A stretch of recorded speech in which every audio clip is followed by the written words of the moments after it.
வணக்கம். இலங்கை செய்திகளுடன் நான் ரோஷன். விரிவான செய்திகளுக்கு முன் தலைப்புச் செய்திகள். இலங்கை மற்றும் அமெரிக்காவுக்கு இடையில் கையெழுத்தான பாதுகாப்பு ஒப்பந்தம் மீண்டும் பாராளுமன்றத்தில் சமர்ப்பிக்கப்பட உள்ளதாக பாதுகாப்பு பிரதியமைச்சர் அறிவிப்பு.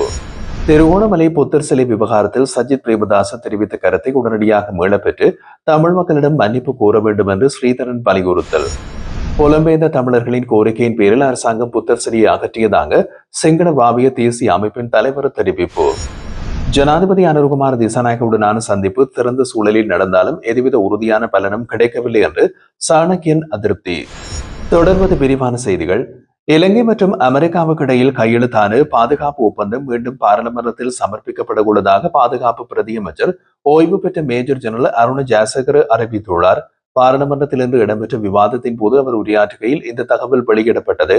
பாதுகாப்பு ஒப்பந்தம் முன்னர் சபையில் சமர்ப்பிக்கப்பட்டதாக தெரிவிக்கப்பட்டிருந்தாலும் சிங்கள மொழியில் உள்ள ஆவணம்தான் மட்டும் சமர்ப்பிக்கப்பட்டது என்று பாராளுமன்ற உறுப்பினர் தியாசரி ஜாசகர் எதிர்ப்பு தெரிவித்தார். அவர் ஒப்பந்தத்தின் முழுமையான ஆவணங்கள் அனைத்து மொழிகளிலும் உள்ள பிரதிகள் சபைக்கு முன்வைக்கப்பட வேண்டும் என்று வலியுறுத்தினார். மேலும் உண்மையான ஒப்பந்தத்தின் முழு உள்ளடக்கம் சபையில் சமர்ப்பிக்கப்படவில்லை என்றும் தெரிவித்தார். இந்த நிலையில் பாதுகாப்பு பிரதியமைச்சர் அருண் ஜெயசேகர் இதற்கு பதிலளித்த போது குறித்து பாதுகாப்பு ஒப்பந்தம் முன்னரே பாதுகாப்பு அமைச்சின் மீதான விவாதத்தின் போது சபையில் சமர்ப்பிக்கப்பட்டது. எனினும் பாராளுமன்ற உறுப்பினர்கள் எழுப்பிய கேள்விகளுக்கு அமைய இன்றைய தினம் மீண்டும் முழு ஆவணத்தையும் சபையில் சமர்ப்பிக்க தயாராக உள்ளதாக தெரிவித்தார். வடக்கு மாகாண கடல் தொழிலாளர்கள் எதிர்நோக்கும் பிரச்சனைகள் குறித்து ஜனாதிபதியிடம் முறையிட்ட வன்னி மாவட்ட நாடாளுமன்ற உறுப்பினர் துரைராசா ரவிகரனின் கோரிக்கையினை ஏற்று ஜனாதிபதி அனுர்குமார் திசாநாயக்க விரைவில் முல்லைத்தீவிற்கு வருகை தர உள்ளதாக தெரிவிக்கப்பட்டுள்ளது.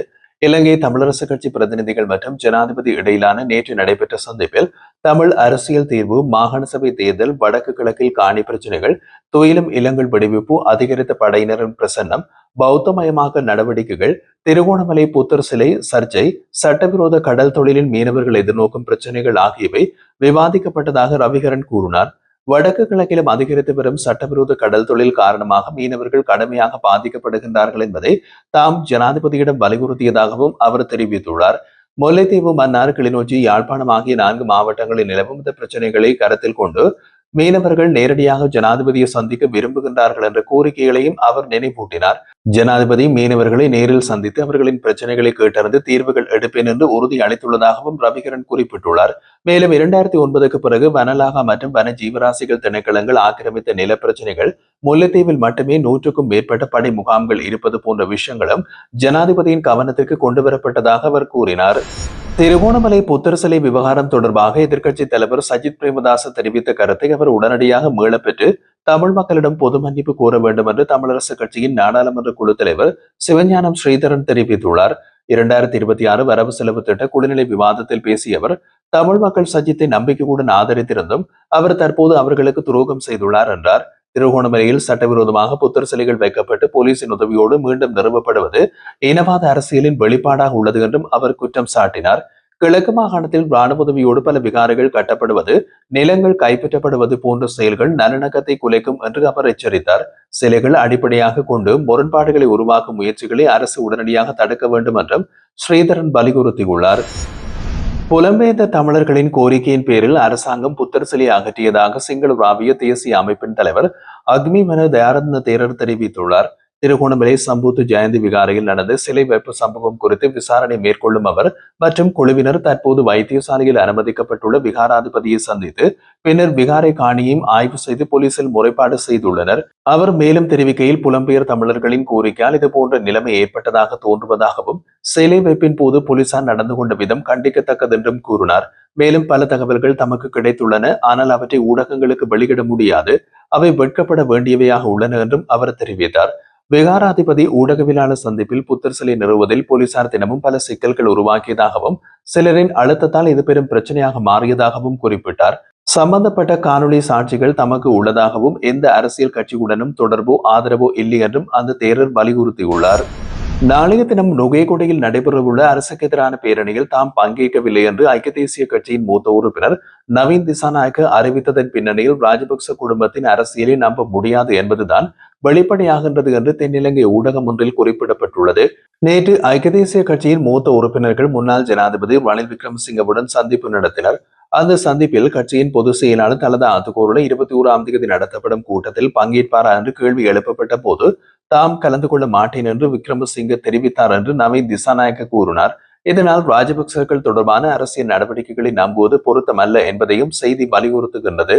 இதேவேளையில் ரணில் விக்ரமசிங்கவின் முன்னாள் மூத்த ஆலோசகர் பேராசிரியர் ஆசு மாரசிங்க நுகைகொடையில் நடைபெறவுள்ள கூட்டம் நாமல் ராஜபக்சவின் அரசியல் நிகழ்வு என்பதால் ஐக்கிய தேசிய கட்சி அதில் பங்கேற்பதும் அல்லது ஆதரிப்பதும் உகந்ததல்ல என்று தெரிவித்தார்.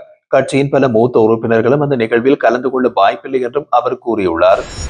இலங்கையின் அனைத்து காணிகளையும் துல்லியமாக அளவீடு செய்து விரைவில் வரைபடமாக்குவதற்கான பணிகளை முன்னெடுக்க வேண்டும் என்று விவசாய மற்றும் வளங்களின் நிலைப்பேறான தன்மை கொண்ட பாராளுமன்ற மேற்பார்வை குழு வலியுறுத்தியுள்ளது. 2021, 2022 மற்றும் 2023 ஆண்டுகளுக்கான பல அரசு திணைக்களங்கள், ஆணைக்குழுக்கள் மற்றும் சபைகளின் வருடாந்த அறிக்கைகளை பரிசீலிக்க கடந்த 17ஆம் தேதி ஹெக்டர் அப்புகாமி தலைமையில் குழு கூடியது. இந்த நிலையில் நில அளவை திணைக்களம் குழுவிற்கு வழங்கிய தகவலின்படி நாட்டில் மொத்தம் 16.5 மில்லியன் காணி துண்டுகள் உள்ளன. அவற்றில் 2.5 மில்லியன் காணி துண்டுகள் மட்டுமே இதுவரை அளவீடு செய்யப்பட்டு வரைபடமாக்கப்பட்டுள்ளது. மீதமுள்ள காணிகளை விரைவாக வரைபடமாக்குவதன் அவசியத்தை குழு தலைவர் வலியுறுத்தி இதற்கான நடவடிக்கைகள் மற்றும் எதிர்கால வேலை திட்டங்கள் குறித்து சம்பந்தப்பட்ட தரப்புகளுடன் விரைவில் கலந்துரையாட திட்டமிட்டுள்ளதாக தெரிவித்தார்.